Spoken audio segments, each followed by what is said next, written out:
Hey everyone, welcome back to the Chelsweets kitchen. Today we're going to be making a baby hippo cake. We're going to be using a few different tools, and we're going to be using my favorite vanilla cake base and my favorite vanilla buttercream. I've colored both a deep shade of purple using purple gel food coloring and just a little bit of black food coloring. And I'm going to be making the hippo's face with purple, white, and black fondant.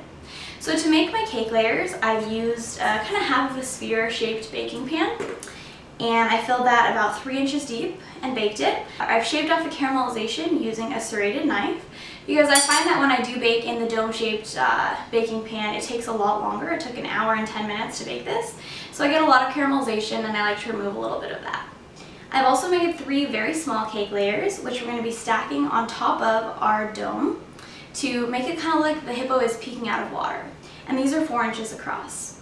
We're going to get started with the hippo's face. I like to use satin ice fondant, and the tools you'll need to make the face are a rolling pin, a pizza cutter, and some toothpicks. So first we'll get started applying the crumb coat to our cake layers, and then we'll get going on the face. We're going to begin by putting a little bit of buttercream on our 12-inch cake base, and we're then going to stack our small cake layers and frost them.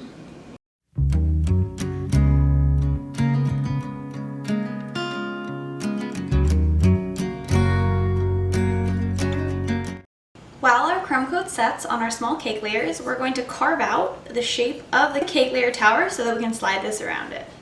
So I'm going to use my cake pan that I baked the layers in as a rough guide.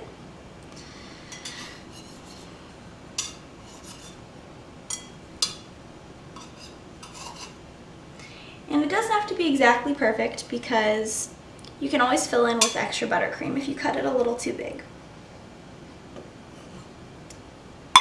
So there we go.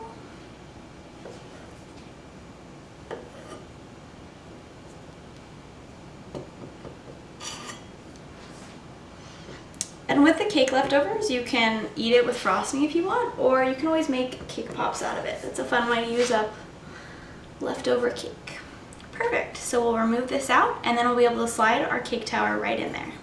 Now that our crumb coat is fully chilled, we're going to apply another layer of buttercream, and then we're going to fit our other cake layer around our cake tower.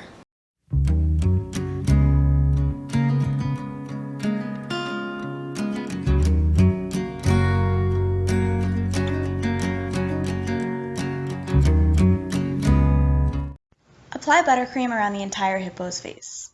I applied 1 layer, then froze the cake for about 5 minutes, and then I added another layer of buttercream. This helps you get a smoother finish. I also used an acetate sheet, which is flexible and makes it a lot easier to frost sculpted cakes like this. To make our hippo's face, we're going to begin by rolling out a little bit of black fondant for the eyes. We don't need the eyes to be too big, so I'm just going to make them about 1 centimeter wide. I also like to take little specks of white and put them onto the eyes as well to give them a little bit more depth. So there we have the hippo's eyes. Next, we're going to make his teeth. And for this, we're going to roll out a little bit of white fondant. And we're going to cut out 2 squares to be his front teeth.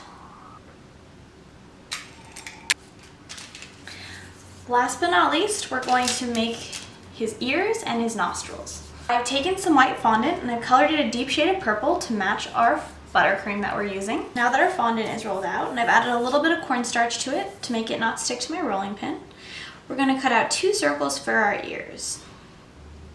We're also going to cut out 2 circles for our nostrils. We want our nostrils to be a little bit thicker, so I'm going to re-roll this. Using the round end of our fondant tool, we're just going to press in to make our nostrils. So we're going to take our ears here and we're going to roll them in and pinch them at the bottom, just like that. Before our ears dry, we're going to stick a toothpick into the center of the ear, so that way it's easy to apply it to our cake once they're dry.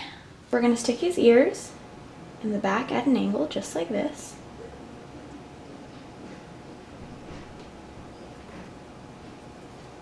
Next go his nostrils.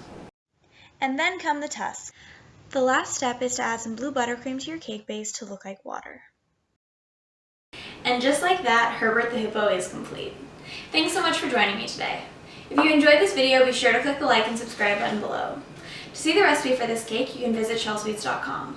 You can also see more of my creations on Instagram at Chelsweets. So without further ado, let's cut into this cake.